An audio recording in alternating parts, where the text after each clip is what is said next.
Hey, my friends, this is pretty exciting. So the story is I've been hunting this particular hog for about probably 2 months now. He showed up at a spot from here, probably 3/4 of a mile in that direction. And he showed, actually I saw him from the tree stand, saw him first, and just caught a glimpse of him. I said, that's the freaking biggest hog I've ever seen in the wild, or at least in this area. He's not a bar hog. He's not been castrated. Usually they get huge when they've been castrated, but this is a boar. This is a verified boar. In fact, one of my technicians nicknamed this boar Big Fuzzy because he's got some big fuzzy wuzzies. Yeah, he's got bigger balls than some piglets that I've caught. That's just a scientific fact. But we're slipping in here to this spot, and this spot is actually the same spot that we caught the really big boar hog with the big teeth in that foot snare a couple videos back. Got kind of these pines right here, and then about 150 yards that way, it's a real thick, it's basically a lake right now, like a pond, because all the rain we've had, but it's a big swamp. Right on the edge of this, we've got a feeder set up. Same spot I caught that boar. And this guy, this monster boar, Big Fuzz, has been coming to this spot the past few nights right before dark. I'm using the 300 blackout stag, and I am using supersonics. I'm right behind these houses, just 100 yards, but I'm not taking any chances with this hog.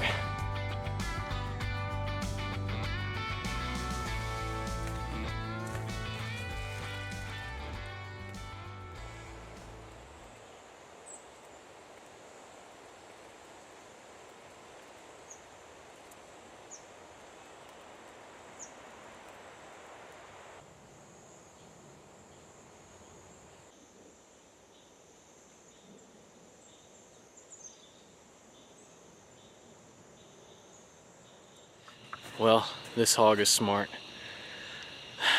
Sat till dark. He poked his head out. Poked his head out about 2 feet for about 3 seconds. Just enough for me to get my crosshairs almost to him. And he just backed back in the woods. He eases off. Actually, I heard him just standing there in the woods until after dark. Then he eased off, but he's freaking smart. I don't think he winded me. He didn't bolt out of there. He just knew something wasn't right, like these big boar hogs do. But I'm gonna keep at it. All right, guys, this will be, I don't know, I've been hunting this hog for about 2.5 months. There's a ton of hogs coming to this spot, and there's not really a place to set up any type of tree stand. And so I just put a bunch of palmettos up in front of me and kind of created just a little blind on the ground. Man, it's gonna be tough. I'm not gonna be able to get away with much movement. The wind's kind of swirling, but predominantly it should be right. All we can do is try, right? I really want to kill this hog with my bow. He will be the biggest boar that I've ever killed with my bow, for sure, if I can get him. Gotta wait for a perfect shot. That shield is gonna block anything that hits it, so I gotta get below it and behind it. So, let's do it.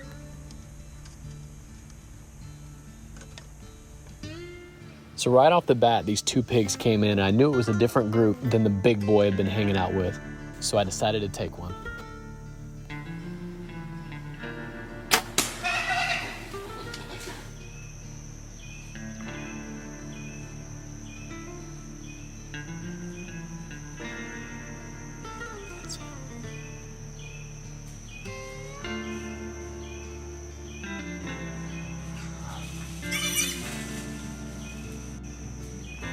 Now at this point, there's so many pigs in here, it's making it very difficult for a perfect shot. And remember, I have to have a perfect shot with a bow on this giant boar.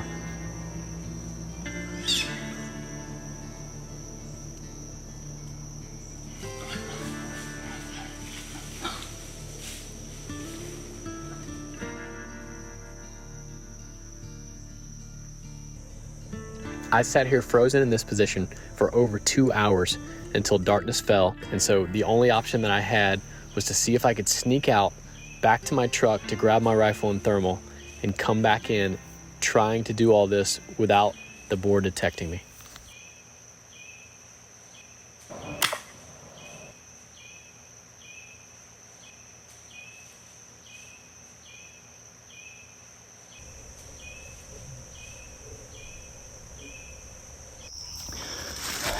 Stand behind this tree just in case.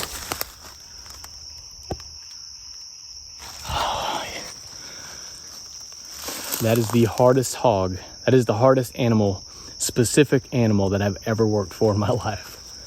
I cannot believe it. Oh my gosh. I can't believe that just happened.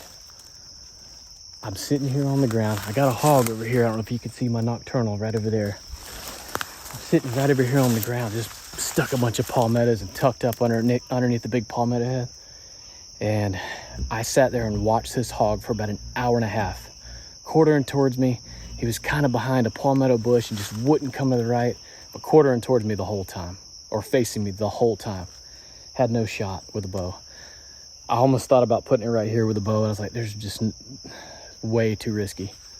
So I actually laid my bow down and I army crawled all the way out of here, got out back to the neighborhood, got to my truck, grabbed my thermal, my rifle 308 with a thermal, snuck in here, and there was a bunch of pigs in here. So luckily he was standing off by himself, and I could tell it was him by the length of his tail.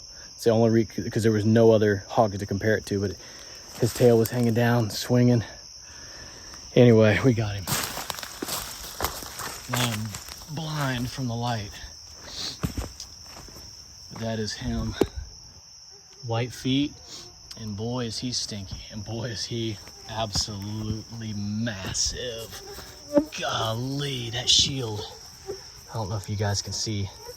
That shield is that thick. Still got hogs right here in the bushes.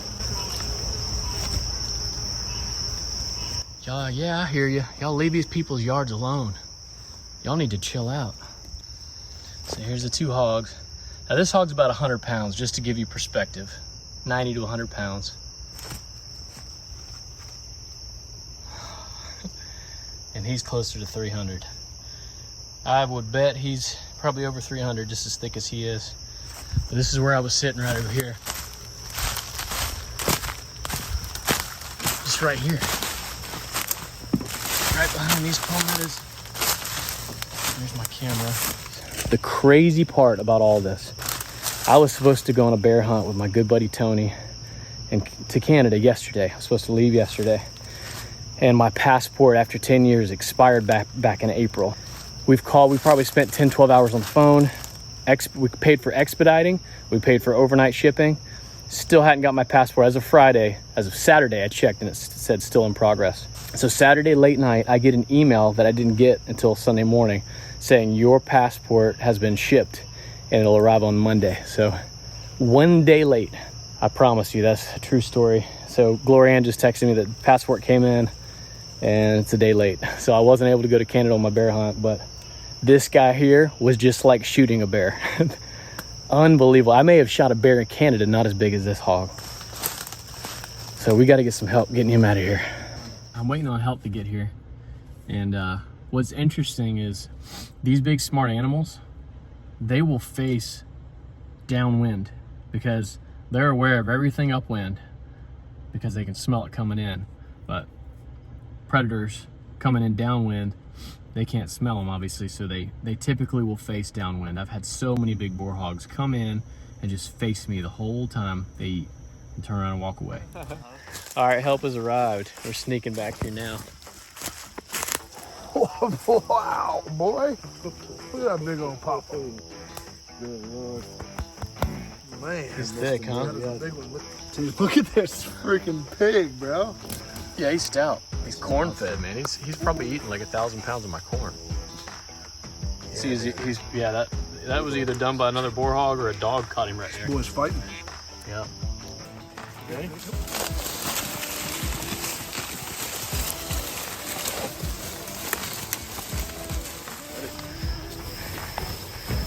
Oh man, it's easy across the smooth grass. And it's a little bit wet. Yeah.